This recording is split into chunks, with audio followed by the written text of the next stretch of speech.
Hello everyone. ये है micro economics की वीडियो नंबर 12 जिसमें हम चैप्टर 8 प्रोड्यूसर्स इक्विलिब्रियम शुरू करेंगे। ये बहुत ही छोटा सा चैप्टर है, इसी वीडियो में ख़त्म हो जाएगा। उससे पहले एक बात मैं आपको बोलना चाहती हूँ। जिस भी नोट से जिस भी पेजेस को यूज़ करके मैं पढ़ा रही हूँ, ये पूरे नोट्स हैं स्टार्टिंग से एंड तक, माइक्रो इकोनॉमिक्स के और मैक्रो के भी। मैक्रो की वीडियोज़ मैं अभी बनाने वाली हूँ इसके बाद। तो अगर आपको ये नोट्स चाहिए तो आप डिस्क्रिप्शन में एक नंबर दिया हुआ है, आप उस पर कॉन्टैक्ट कर सकते हैं। मैं आपको नोट्स की पीडीएफ सेंड कर दूंगी। सो सबसे पहले शुरू करते हैं। जैसे हमने कंज्यूमर्स इक्विलिब्रियम पढ़ा था कि कंज्यूमर कब सेटिस्फाई फील करेगा, कब उसको अपना जो पैसा है वो खर्च करने में सबसे ज़्यादा सेटिस्फैक्शन मिलेगी।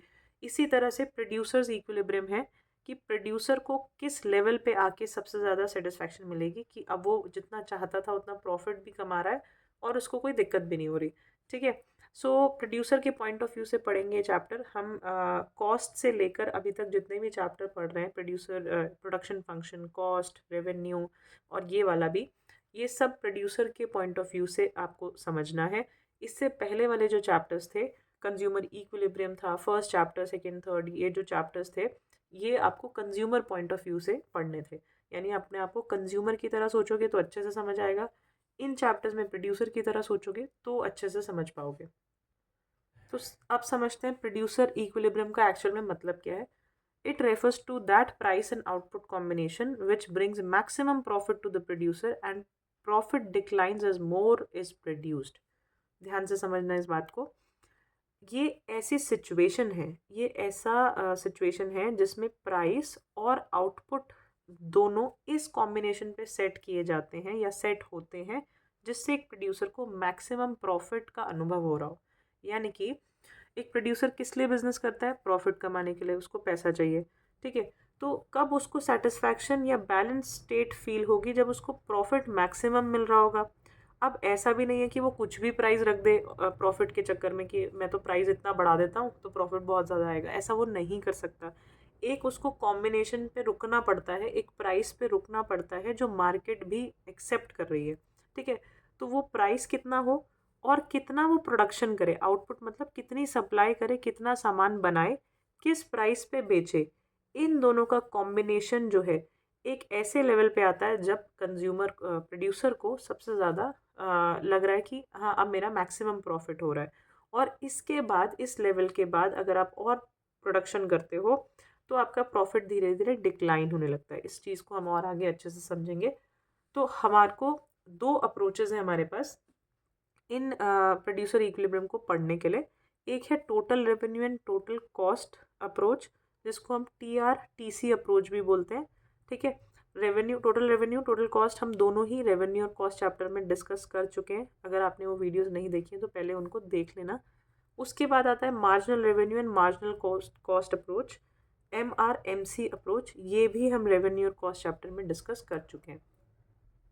तो आपके सिलेबस में total revenue total cost approach नहीं है, तो इसको हम नहीं यहाँ पे देखेंगे इस वीडियो में।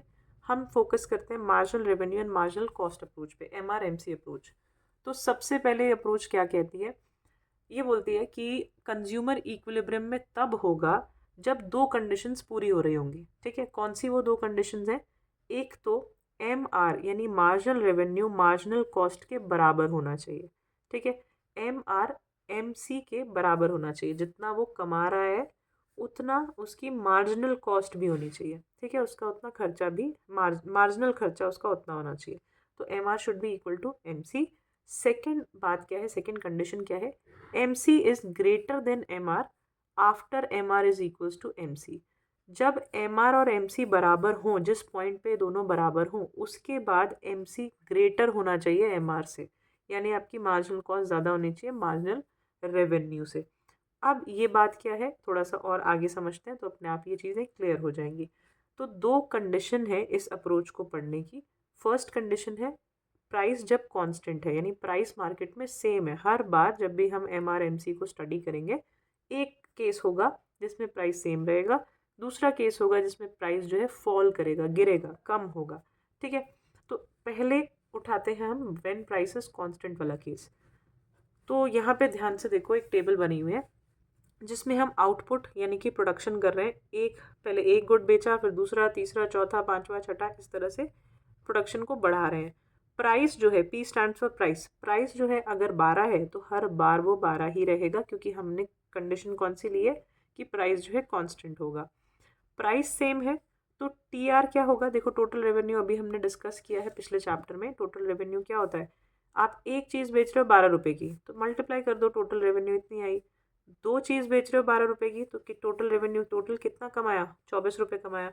तो इस तरह से मल्टीप्लाई करते करते आपको टोटल रेवेन्यू का कॉलम मिल जाएगा। टोटल कॉस्ट कितनी आ रही है, तो हर लेवल पे जैसे जैसे आउटपुट बढ़ाओगे, जैसे जैसे मैं क्वांटिटी ऑफ प्रोडक्शन बढ़ा रही हूँ तो मेरे को ऑब्वियसली खर्चा ज़्यादा आएगा। तो एक क्वांटिटी प्रोड्यूस की 13 रुपये का खर्चा आया, दूसरी क्वांटिटी प्रोड्यूस की ज़्यादा खर्चा आया, क्योंकि इसके लिए भी रॉ मटेरियल चाहिए होगा, फ्यूल, पावर, सब कुछ चाहिए होगा। नेक्स्ट जैसे ही प्रोडक्शन बढ़ाई और खर्चा ज़्यादा आएगा तो टोटल कॉस्ट हमेशा बढ़ती रहेगी। ठीक है, आगे बढ़ते हैं मार्जिनल रेवेन्यू पे। हमने पहले भी पढ़ा हुआ है, मैं फिर से बोल रही हूँ, वो वीडियो एक बार देख लेना, आपको समझ आएगा।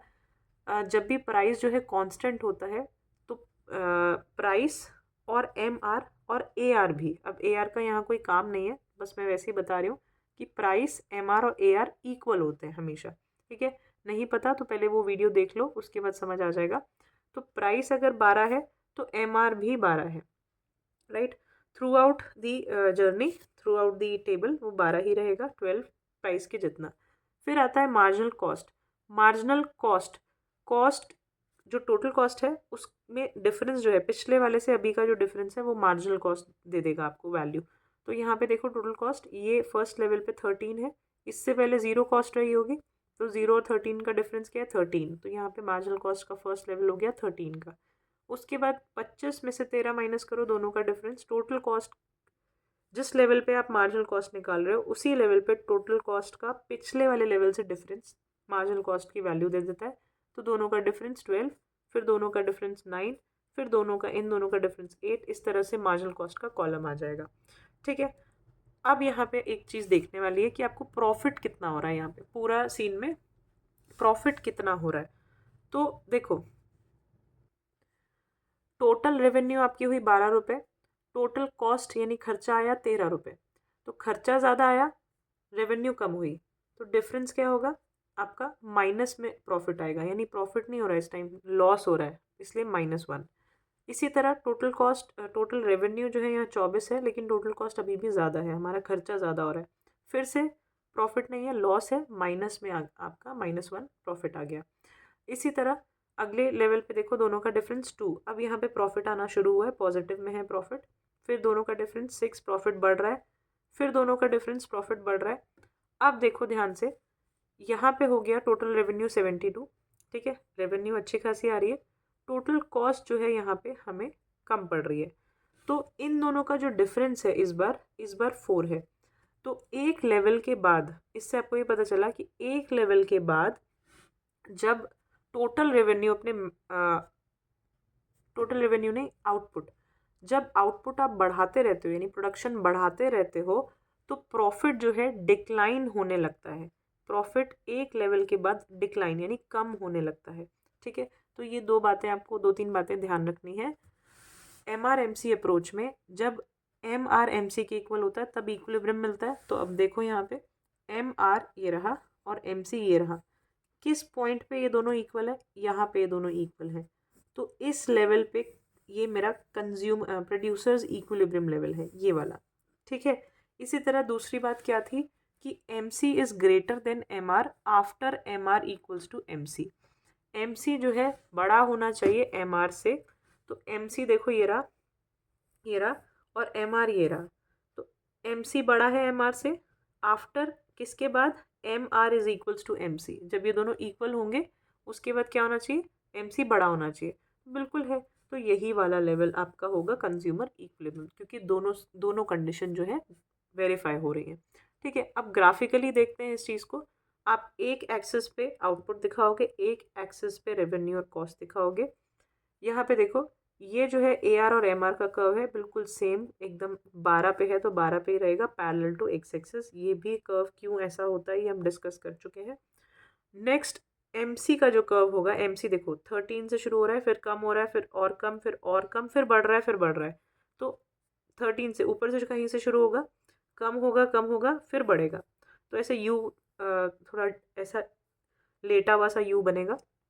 तो अब ध्यान से देखना, दो जगह पे ऐसा हो रहा है, यहाँ पे एक R पॉइंट पे और एक K पॉइंट पे, जहाँ पे ये दोनों इक्वल हो रहे हैं। यानी यहाँ पे भी, यहाँ देखो टेबल में देखो, ये रहा एक और पॉइंट 12-12, यहाँ पे MR MC के इक्वल है। तो जो दो कंडीशन हमने देखी थी ना, MR MC, उसमें से पहली कंडीशन MR MC इक्वल होने चाहिए, ये दो जगह ऐसा हो रहा है।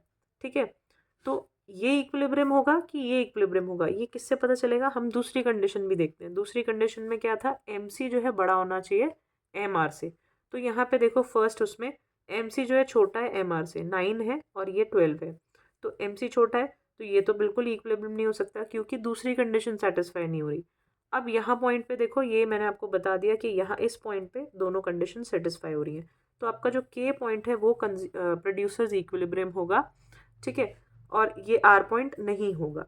राइट, तो ये था आपका MR MC approach. In the case when price is constant, जब प्राइस सेम रहेगा उस केस में कंज्यूमर इक्विलिब्रियम क्या, प्रोड्यूसर इक्विलिब्रियम क्या होगा। ठीक है, आगे बढ़ते हैं। जब प्राइस फॉल करेगा तो क्या सिचुएशन बनती है वो देखते हैं। फिर से देखो टेबल, आउटपुट बढ़ रहा है, प्राइस इस बार देखो हमने कम किया, 8 से 7, 6, 5 सेम नहीं है। ठीक है, तो सारी वैल्यूज चेंज होंगी क्योंकि प्राइस सेम नहीं है। सो सबसे पहले TR निकालेंगे, प्राइस इनटू आउटपुट TR होता है, तो मल्टीप्लाई मल्टीप्लाई करते जाओ इन दोनों को और ये कॉलम आ जाएगा। टोटल कॉस्ट आप अपनी मर्जी से ले सकते हो, लेकिन आपको ये ध्यान रखना है कि जो खर्चा होता है ना फर्स्ट यूनिट को बनाने में जितना आएगा, हर बार जब आप एक्स्ट्रा यूनिट प्रोड्यूस करोगे तो खर्चा बढ़ता ही है। ठीक है, तो 6 से बढ़ाना ही है, 11, 15, 20, 26 इस तरह से बढ़ाओगे। राइट, उसके बाद marginal revenue, marginal revenue total revenue के का डिफरेंस होगा, पिछले वाले से अब वाले का डिफरेंस। तो वही डिफरेंस आप निकालते जाओ, आपको मार्जिनल रेवेन्यू मिल जाएगा। अब तक तो ये सब आ ही गया होगा। मार्जिनल कॉस्ट कैसे आएगा? वही टोटल कॉस्ट में से आप पिछला वाला माइनस करते जाओ, मार्जिनल कॉस्ट आ जाएगा। अब आपको एनालिसिस करना है कि आपका प्रॉफिट कितना है।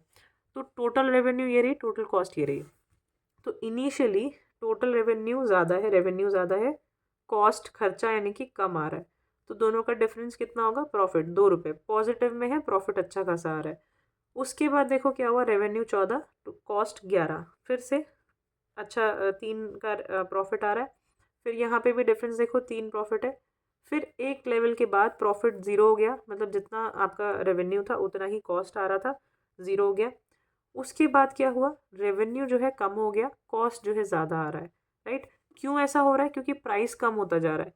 पहले हम अच्छे प्राइस पे बेच रहे थे तो हमारा रेवेन्यू अच्छा था, लेकिन अब क्या है, प्राइस डिक्लाइन हो रहा है, मार्केट में उस चीज़ का रेट गिर रहा है, तो प्राइस कम हो गया यानी रेवेन्यू भी कम हो गया।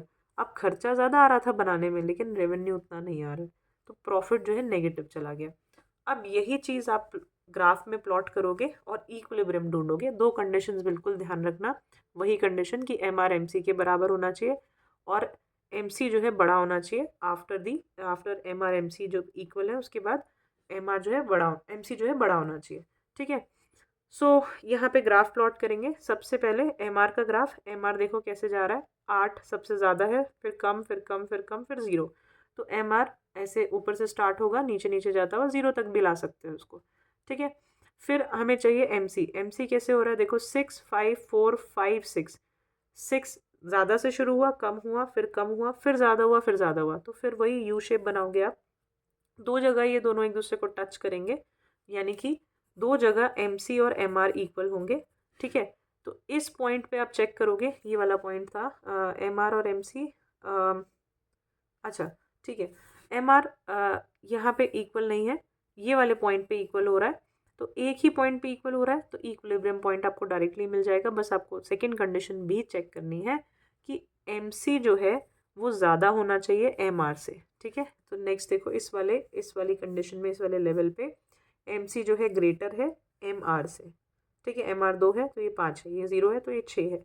तो हमारी दोनों कंडीशंस पॉइंट E पे वेरीफाई हो रही हैं, तो यानी point E producers equilibrium level है।